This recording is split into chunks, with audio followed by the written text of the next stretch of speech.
Welcome to the Anti-Architect Podcast. I am your host, Christian Giordano. As president and owner of the design firm Mancini Duffy, I am driven by a quest for learning and radically changing the industry. With this podcast, I'm hoping to improve the industry that I'm so passionate about by taking a critical look at how architects work through a variety of voices and shared experiences.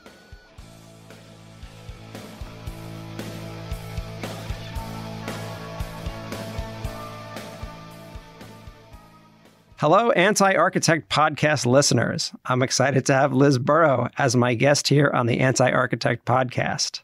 Liz is a 2020 LinkedIn top voice, leader in workplace strategy and design research, and former vice president at WeWork. She has worked with both Fortune 100 companies and fast-growing startups spanning the technology, finance, media, and creative sectors. Whether improving one meeting or a global product or a guideline, her passion is challenging the status quo, bringing strategy to life, and helping businesses thrive. She is an expert facilitator, communicator, and educator, frequently writing and speaking on design research and the future of work.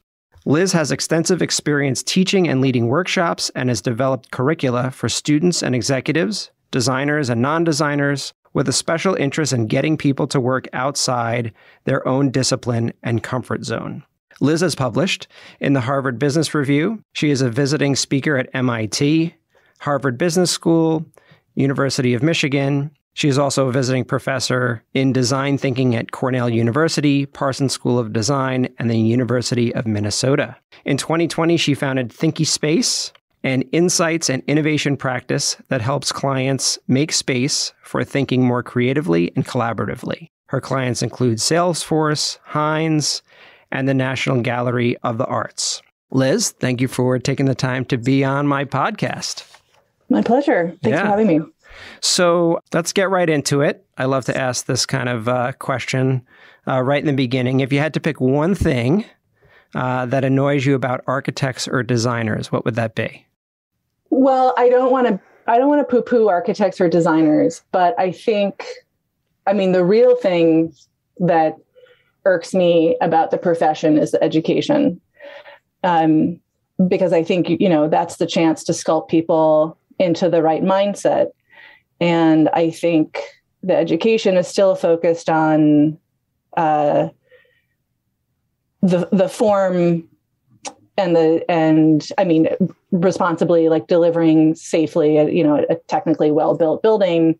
But some of I wish we could add in courses that focus more on user research, user experience, sociology, economics, statistics, things that help us understand data and human dynamics and people, because really our clients are people, not space. So I think that's, I don't want to poo-poo designers themselves, but I think sometimes they get led astray in their education. I would agree. And it's something that's, kind of come up as the education process on this podcast multiple times. This, emphasis on form making and the actual architecture itself. Not that there's anything in particular wrong with that, but that you're missing that whole other side of things, the actual people and how they use the space, why they use the space. We're going to get into kind of talking about work and why people come to work and the future of work. And I'm looking forward to this conversation. But before we do that, what got you interested in design and ultimately, how people work and how they use space? Well, my dad's an architect. So I grew up around that, and I thought everyone went to open houses on the weekend for fun to peer into other people's lives, and went to buildings on vacations. And so I think that was deeply ingrained. And my mom was a nurse and specialized in mental health. And I think that's probably the other side of the coin, which is the study of people and what makes people tick and all of our neuroses. And how buildings can shape us and how we shape buildings. The famous quote by Churchill on that. But I think my dad always says, I never encourage you to go into architecture. You did that all on your own. And I kind of was often pushing myself in and out of the discipline. So I wasn't even sure I wanted to be an architect to begin with, which is why my first job out of school was designing theme parks, because I had this real interest in the performing arts and theater and set design. And I was trying to mash those two things together. But I think what I was really trying to do is to say to myself, I think there's something really interesting just watching how people behave and people perform, and the interactions between them, and like how we set the stage for that, like that can really influence if people are having a great time or if people feel like they're kind of working against the environment. So I think I've loved design. I love the arts. It felt like the right thing to get into. And I think just finding my own path in it has been, I love working with the clients and the people and talking about the big ideas and making sure that it feels right and it's delivering on a purpose. I'm not good at technical building skills and how to, things come together and meet in the corner and making sure that the building doesn't leak.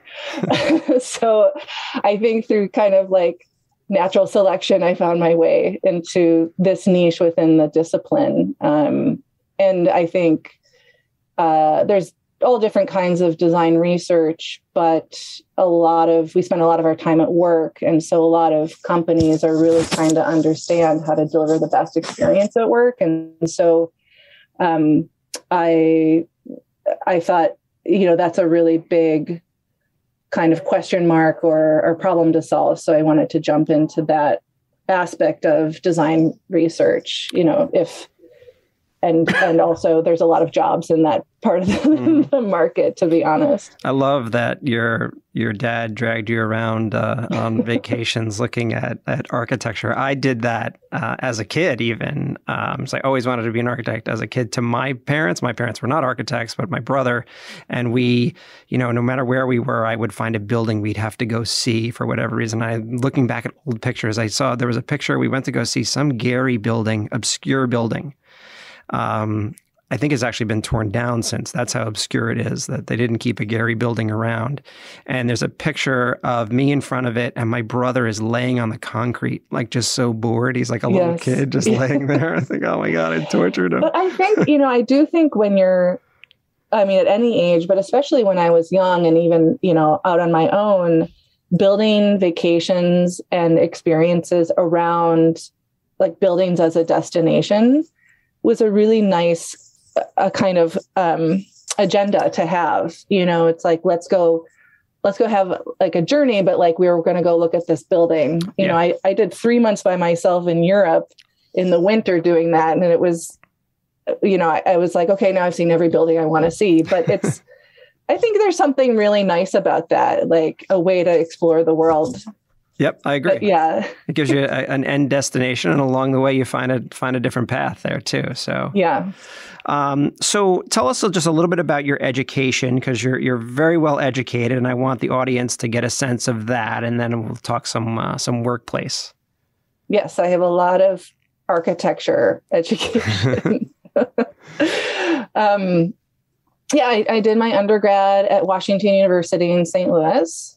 And it's a great program, really founded in, the craftsmanship and at the time drawing. And I went to school before really when like we still had a computer lab and you'd wait 10 minutes for something to render. And there was a payphone on one floor of the building. And so if someone got a call, the person nearby would pick up the phone and yell like, Liz, your mom's on the phone. So that's revealing my age. Same thing here, so. Love that education. And then worked for a couple of years. And then thought, my undergrad is in like a really strong foundation in design and aesthetic and craftsmanship and the arts. And so I'm going to go to MIT. Like my grad school is going to be about like technical skills and digital fabrication because everything had moved along. So I was lucky enough to get into MIT, and that was also an amazing education. It's a bunch of really smart people walking around doing their thing. And it took a minute to kind of figure out how to jump in. But once you realize that everyone there is incredibly helpful and giving and smart, you have to learn how to ask for help and how to pull the different expertises together to kind of deliver on your passion. So love that experience, had a lot of great moments inside of it. I got to intern at Renzo Piano's office while I was there.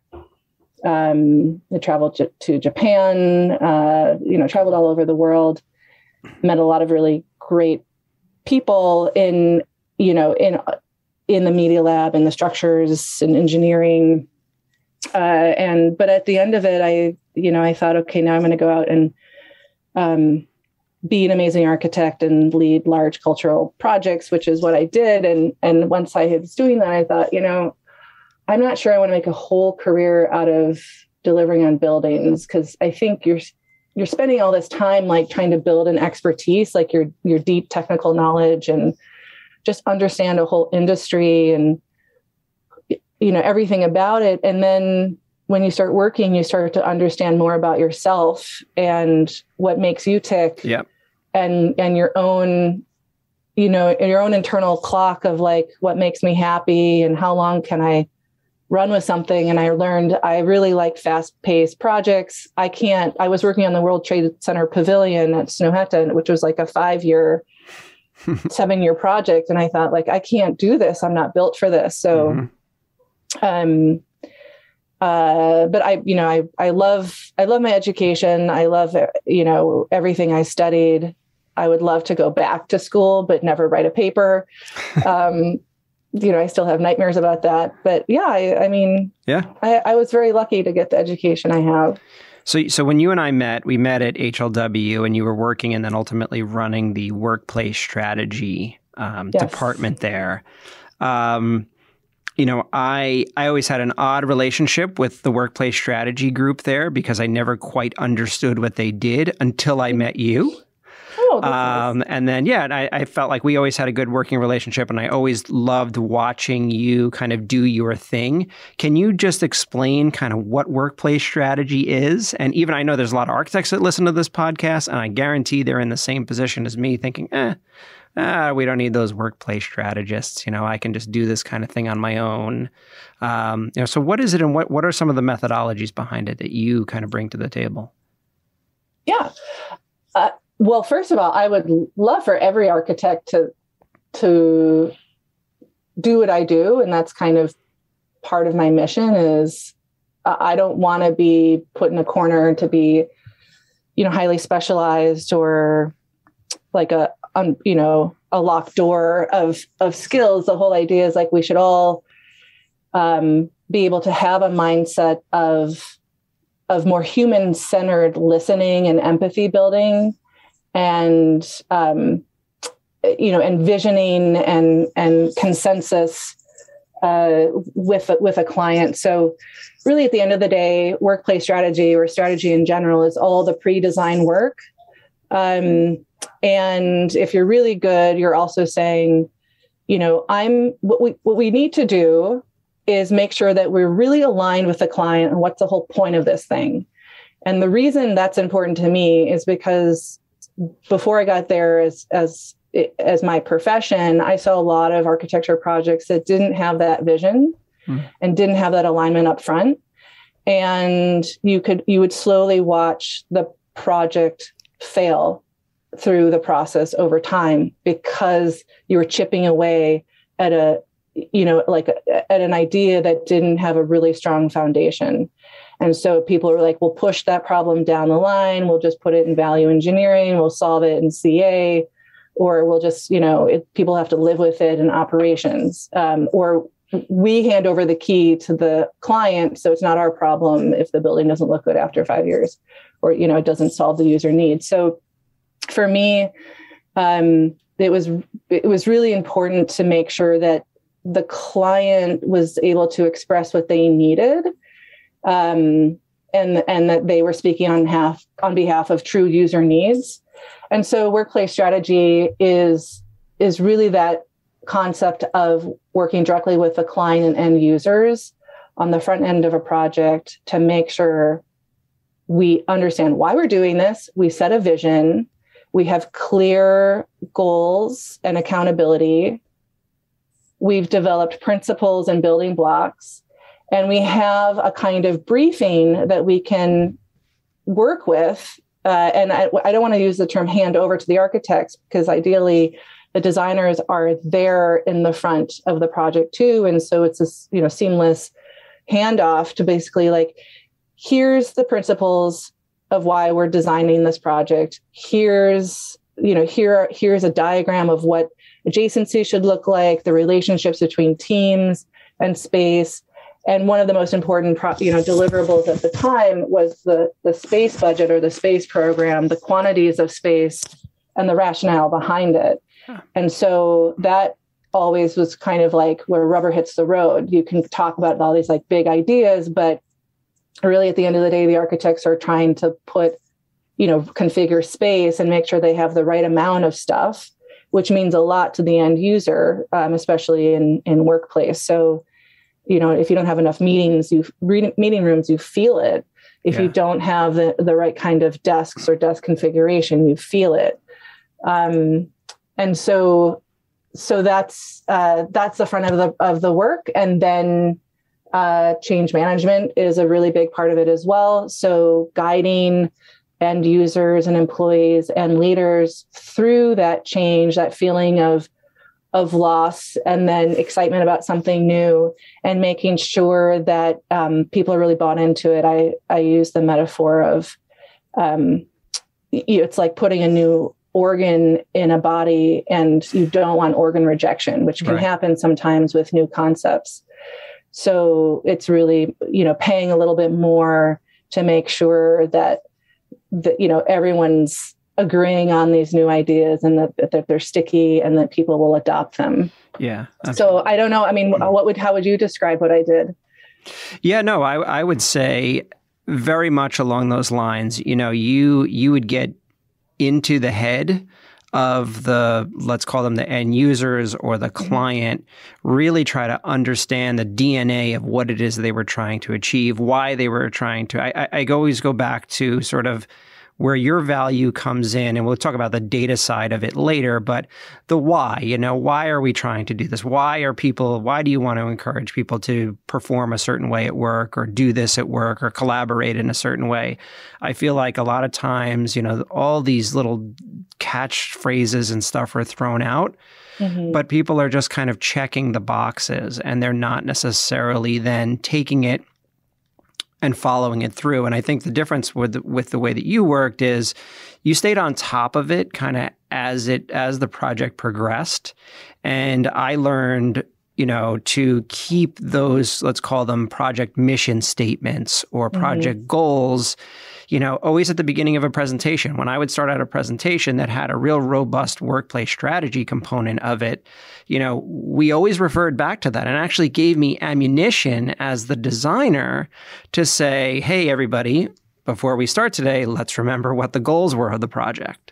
And then we would go through the thing. And then the next time we meet, hey, let's remember again what those goals were, because it's very easy to go week after week after week and deviate almost instantaneously from those goals, because people get caught up in the budget and the day-to-day stuff. And obviously all of that is important, but you still can keep those goals as that narrative that kind of is that line that's consistent throughout a project. And so that's right. And it helps. I think it helps the architects make decisions, this way or that way. Well, let's go back to the narrative and the vision of this project.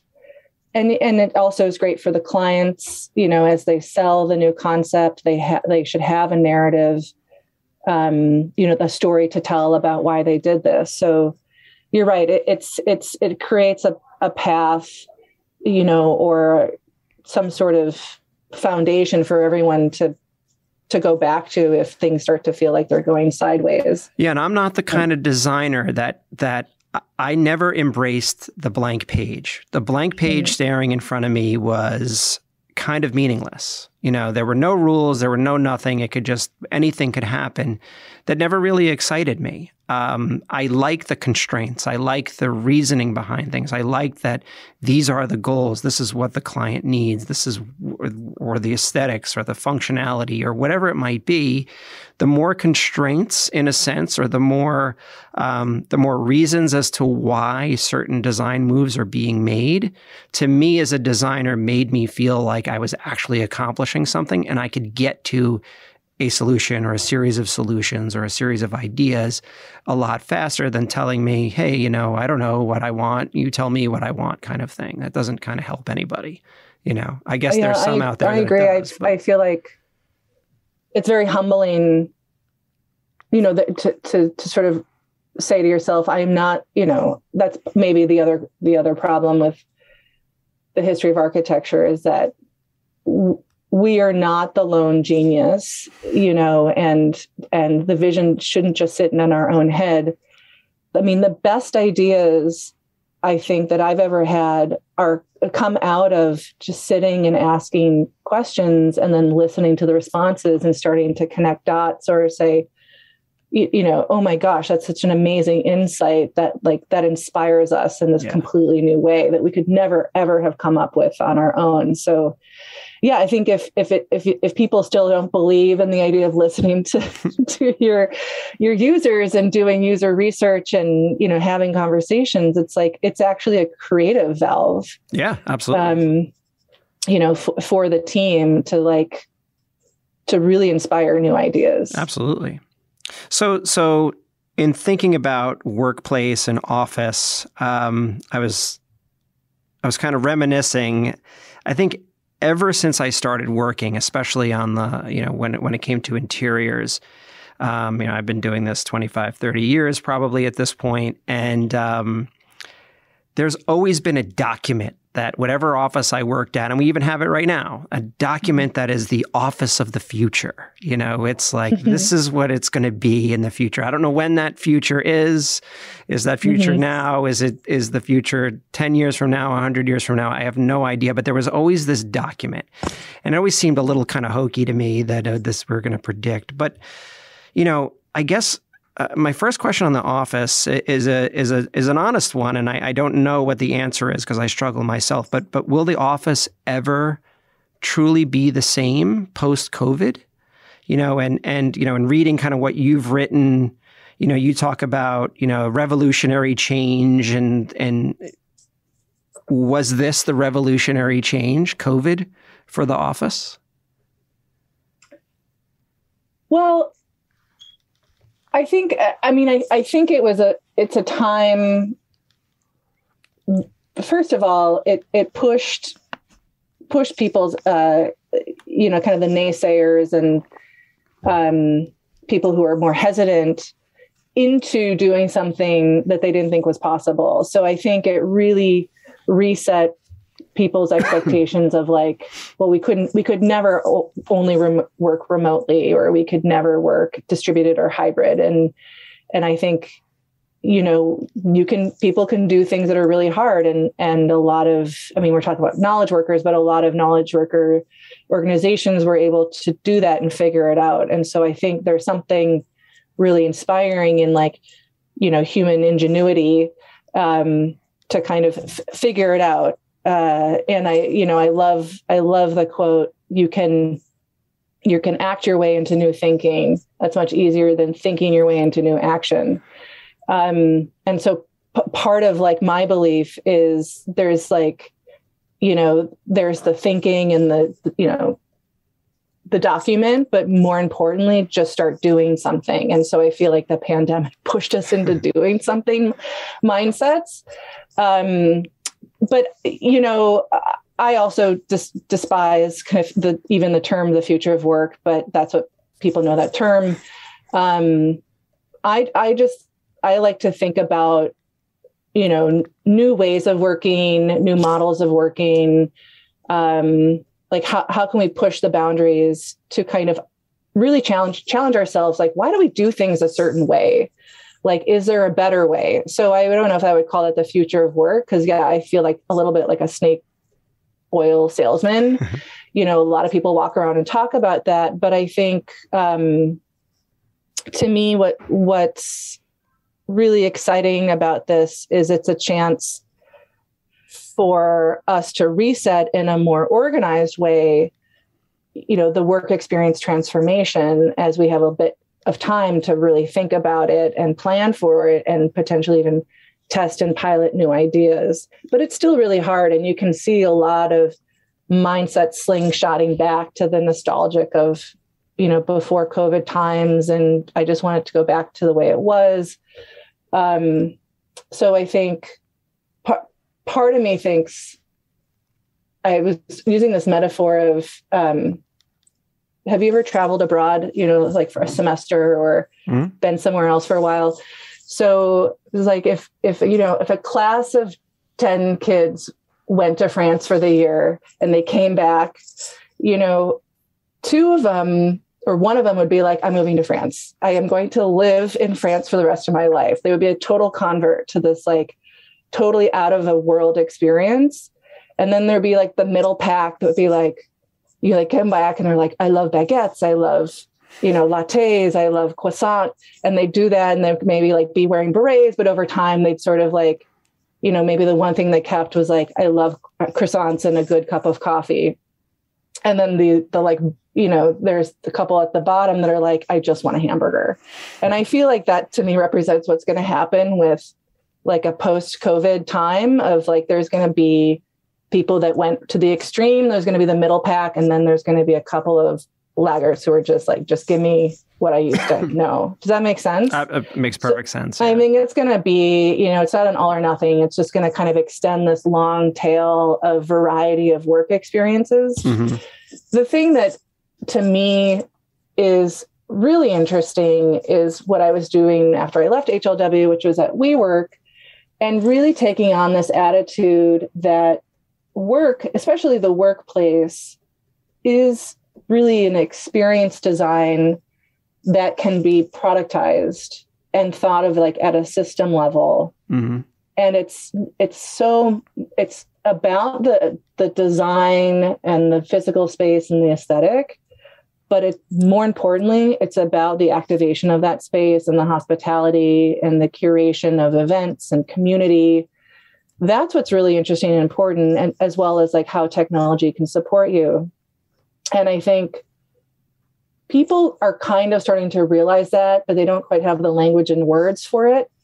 But if you think, I always described, I don't think people go, well, you and I might go to Disneyland just to look at the architecture, right? But most people are there to have experiences and encounter the parades and the characters and go on rides and eat food and shop.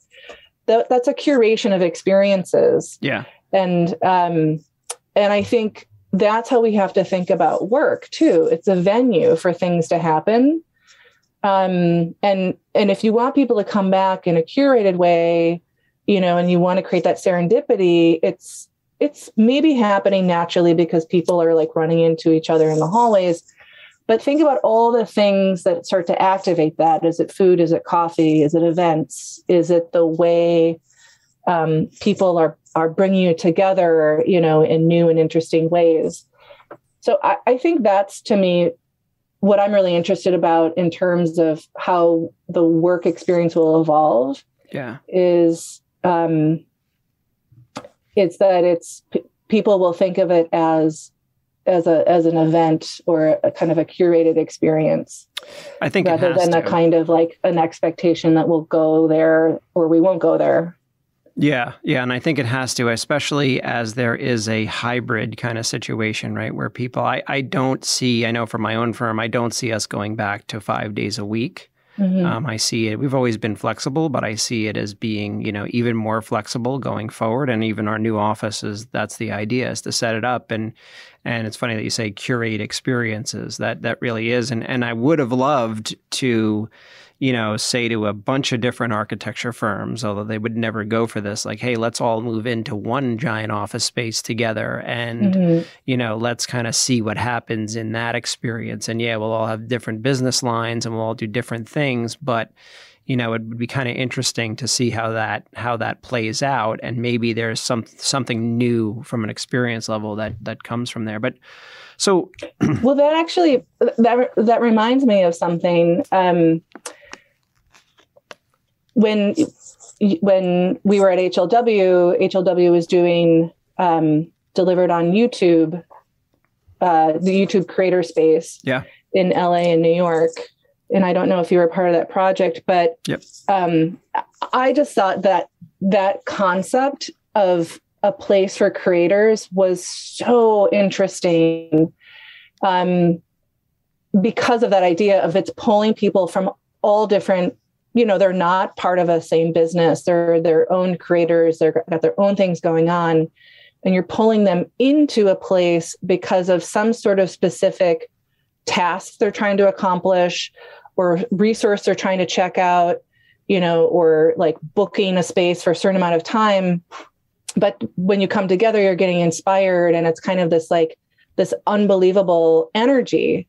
And I remember giving a lecture on like YouTube creator space is the future of work. Like it's a very it's a place for something specific to happen. And you think about your own, I think you have a technology lab. Yeah. Right. And you could say like, that is now the heart, or maybe it already is like the heart of our work. Like we come together to accomplish something very specific. And then around that, other things are happening. Correct. You may go off over here and over there to do something, but maybe you come together and you say like, this is really important for us to come physically together when we're in this lab. Yep.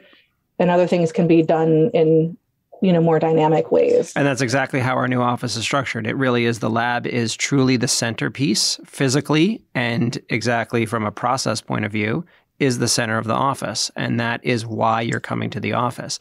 That and I always say, people come to the office for, they work for money, purpose, or honestly, to even just be around other people. And, so we've got to somehow capture that even in an architecture office and bring that forward. And I worry, this is something I wanted to ask you about, I guess 2 questions, what is a successful company culture to you? And then can companies build a successful company culture virtually? So I will mirror back what clients have been telling me is important to their culture. I spent some time studying this at WeWork. I mean, in all my parts of workplace strategy. But I think right now, people are really talking about a sense of trust and belonging. Like I matter, I belong here, and I feel that.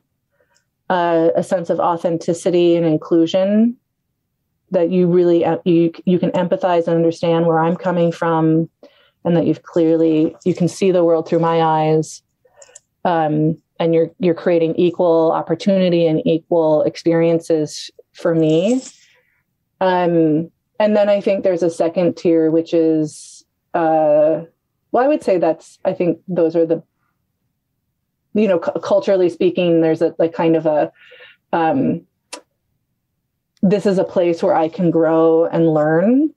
And there's a kind of exchange, there's like a value exchange program going on. So I'm going to teach you things, and therefore, you might teach me things, like a kind of giving mindset versus like a taking mindset. Right. And yeah, I think those are really, really the important things. And I absolutely think you can do it virtually. I think there are tons of examples of collectives and communities are completely virtual and online. You look at all the like Wikipedia contributors, and it's a really strong sense of community and belonging and trust. But I'm sure none of those people have ever met. So I think the most important thing for me when I'm building teams or working with clients is that we feel a sense of authenticity and community first and foremost. Like we feel like we're together for a reason. And then second to that, like there's some kind of structure of maybe, hierarchy or a sense of like relationship of like, you are me to like, you're my boss and I'm your employee. But I think that's a lot less important than to like, are we in this together? Yeah. Right. Yeah. No, and that's a hard thing to do. It's hard, but I think my other issue with architecture education is that we don't learn management. And people go to school for management. Right, and so we don't study organizational design or strategy. We don't understand management. We don't understand mentorship. But all of those things are really, really important when you think about, the motivation behind why people show up and they want to work with you. And those become really, really important. And you can't just rely on like osmosis through space, through experience sitting close to me when you're when you're not in the same space. So people, I think, really need to step up their sense of their understanding of team dynamics and organizational structure and people motivation in a virtual world. Interesting. So what you talk a lot about data-driven design. Mm-hmm. What is that? How can you define that? And then what kind of companies use that in your experience? And how do they, I guess my question is, what do they get from that in terms of space and design? Yeah, I think, so there's different kind of data. There can be qualitative and quantitative. There can be broad data or deep data. And in my practice, and I think the best strategy uses mixed method gathering of information and data. So data is like the lowest part of the equation because it's just a bunch of facts and figures. And then you're trying to build insights out of that data. So what does this mean when we put two kinds of sets of data over on top of each other? Do we see something like people are saying one thing in the survey, but they're saying something else in focus groups? So that's an interesting insight. And then on top of insights, you're trying to flip that and say, well, now what should we do about that? How can we turn that into concept? And how can we turn those concepts into sort of actions and goals? And that helps. I think the organizations that really respect data and insights are those that probably have a really high ENPS, Net Promoter Score, with employees and with customers, because they're really interested in listening to the voice of the customer and the voice of the employee. They probably have a lot of empathy and understanding. They probably also have a lot of money. They have probably a really good product or service to begin with because they have the time to pause and say, I really want to listen. Yeah. But I think it's, that holistic vision of if like we take care of our people and our customers, they'll take care of us. And I think the data is used again to kind of set like higher order priorities. It can be, a way to understand like how much of what and where and when and why and how. And then the other part is it sets goals for data tracking, which is really important if you're thinking long-term about is any of what we're doing making a difference?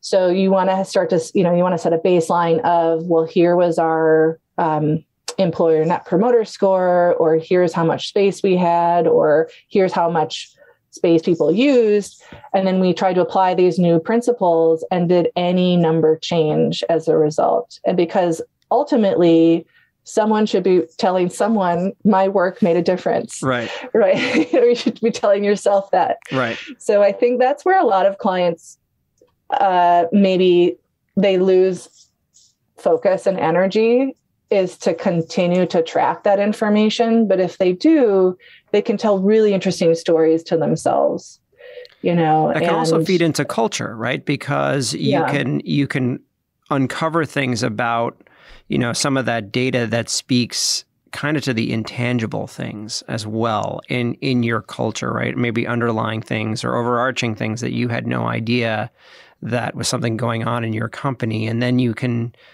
exploit is not the right word, but use that to then, do something else with, especially on the design end. But how does all this data drive design in your mind? It creates, it creates evidence to do something different. Okay. At a leadership level, I think a lot of times leaders are looking at a financial bottom line or an effort or, a status quo. Things are fine from my perspective. And so to move the needle on, we should be doing something different, data tells an evidence-based story of things are not okay the way they are. Mm-hmm. Or we could be doing better. And that's either against yourself. You're saying, it could be people aren't satisfied, space isn't efficient, people aren't using it the way we want, people aren't showing up. We're spending money on things that people aren't showing up to. Let's try something different. And then to, back to the employees, you're saying we heard you, this is a testimonial. We got you, mm-hmm. I think it's a feedback loop of thank you for your time. And again, it's you told us this and this is what we made of it. So it's again, ratcheting up of you're not just mirroring back to someone, which that's my big pet peeve in synthesis is we're not just bundling everything we heard and putting in a report. We are trying to ratchet it up and turn, facts and figures into insights. What does it mean? An action. And what is actionable out of that? Therefore, we should be doing these things. So in that case, it's sending that to, or working with the architects and designers who are ultimately executing on a design, or community managers who are executing on an operational model to say, what should we do with this insight? What's the action to take? How do we fulfill that need, that unfulfilled need? So I think it goes to leaders up and it goes to designers out to say, let's take care of the information we found. Yeah. Yeah. So you went out on your own and you started your own company, Thinky Space. Mm-hmm. So tell me a little bit about that.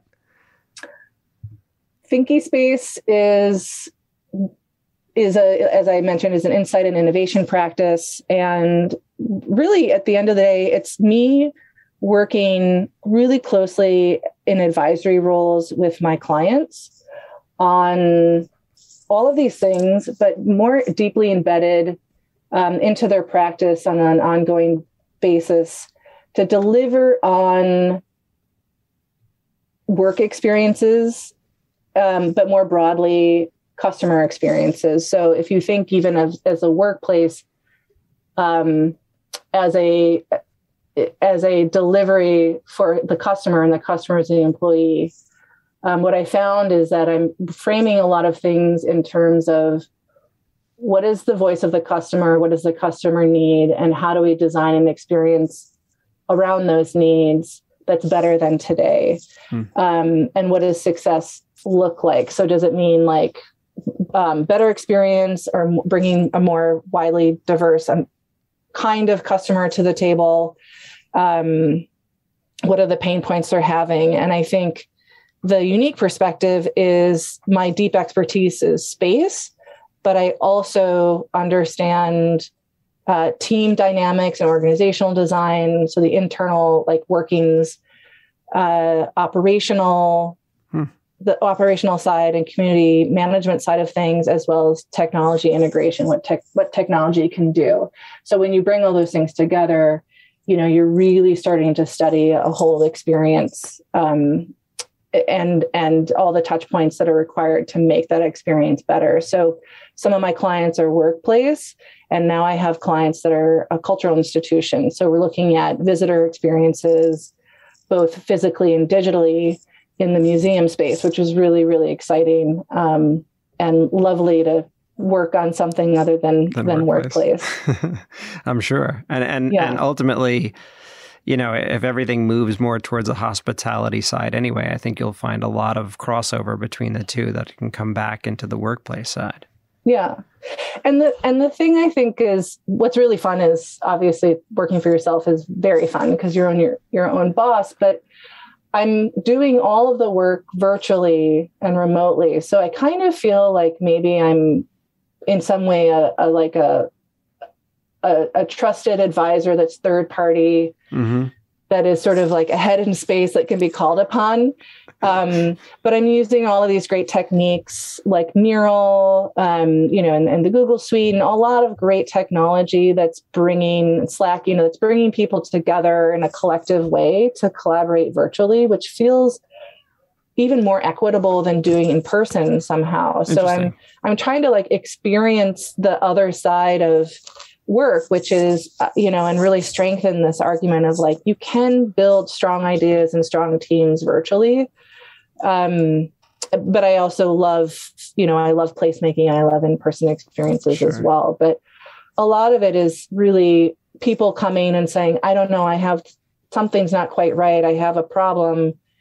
Can you help? And it's really jumping into that Thinky space and saying let's sort it out. Let's create a roadmap. Let's shore this up into kind of a scope or engagement that'll get you, some more clarity in your own head of what's the problem. So it sounds like a lot of consultant speak, but people, I don't know, clients seem to be happy. I'm sure it's amazing. I feel like we should hire you to help organize our company as we grow.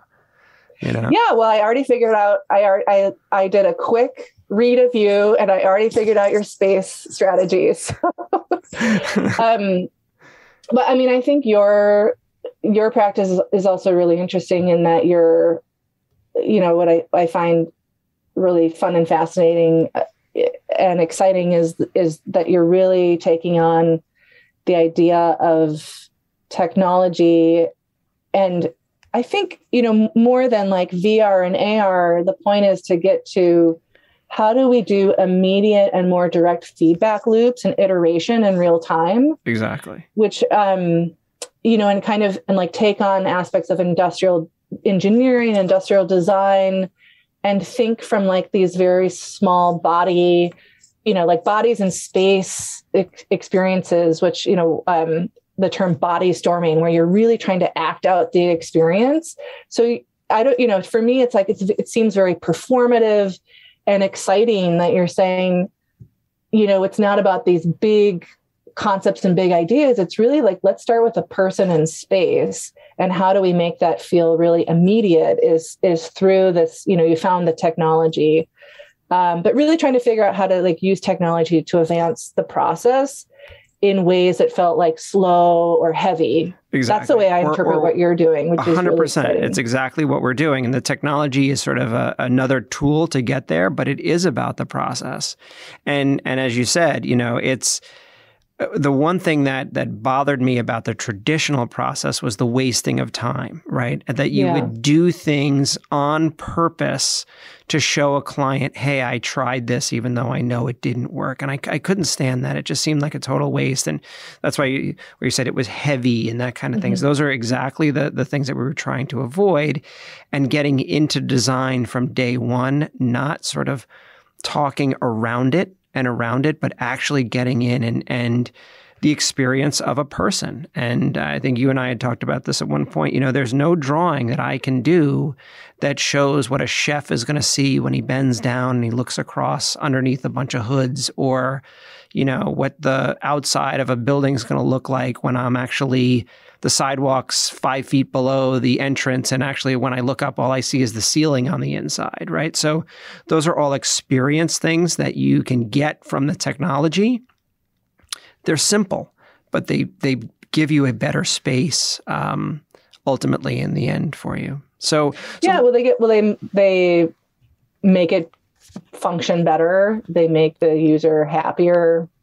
I mean, there's all sorts of great reasons to do it that way. The one thing I was going to ask you too is, one of the things that, if you take a product innovation mindset, the other thing I love about that mindset is the idea of agile practice. So thinking of like design in a matter of sprints and like rendering a concept like with more clarity over time, as a kind of like from lo-fi to hi-fi, which is kind of like architecture, but has a slightly different mindset, which is, you're trying to, do a 2-week sprint on a certain topic or rendering something clear, and you like focus really intensely on that, and then you move on to the next thing, versus like we're in SD, we're in DD, yes, we're in CD, we're in CA, which can,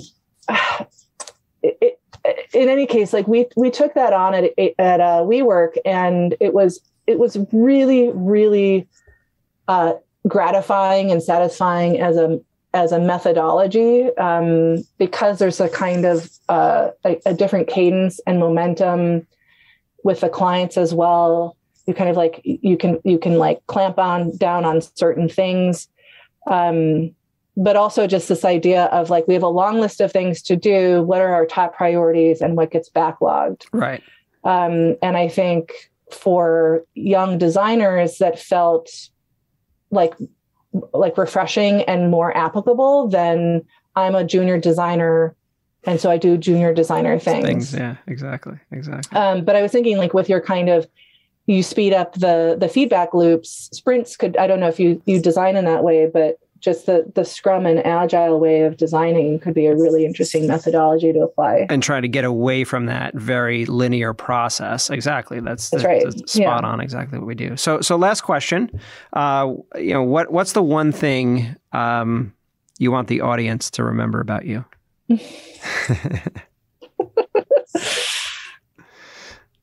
You can love architecture, but you don't have to be an architect. And I mentor a lot of students on this concept because I think there's something about when you go to school to be an architect, and then if you decide that's not what you want to be, you feel people can feel really guilty about it, that they're letting go of something they invested a lot of time in. But I think the way architects are trained to think in terms of systems and layers of information and see the world, and appreciate the world, it can be applicable to many different things, and you have to find your own passion in your own way. And if you express that to everyone you meet, you will be successful, because people ultimately want to help other people be successful. Yep. As long as they kind of see your own authenticity and passion in what you do. And so I'm grateful I kind of was able to do that for myself, but it took many years to figure that out. But I think, there's a place for everyone in people who are very passionate about architecture, but it doesn't mean you have to be a licensed architect. Exactly. Well, thank you so much for taking the time to be on the podcast. I really appreciate it. We could probably go on for another hour. So to see and read more about Liz, check out her LinkedIn page, which is Liz-Burow. And then for Thinky Space, you have a website, thinkyspace.com. Yep. And again, thank you so much for taking the time. I really appreciate it. Thank you. Yeah. Really great to talk to you. You too.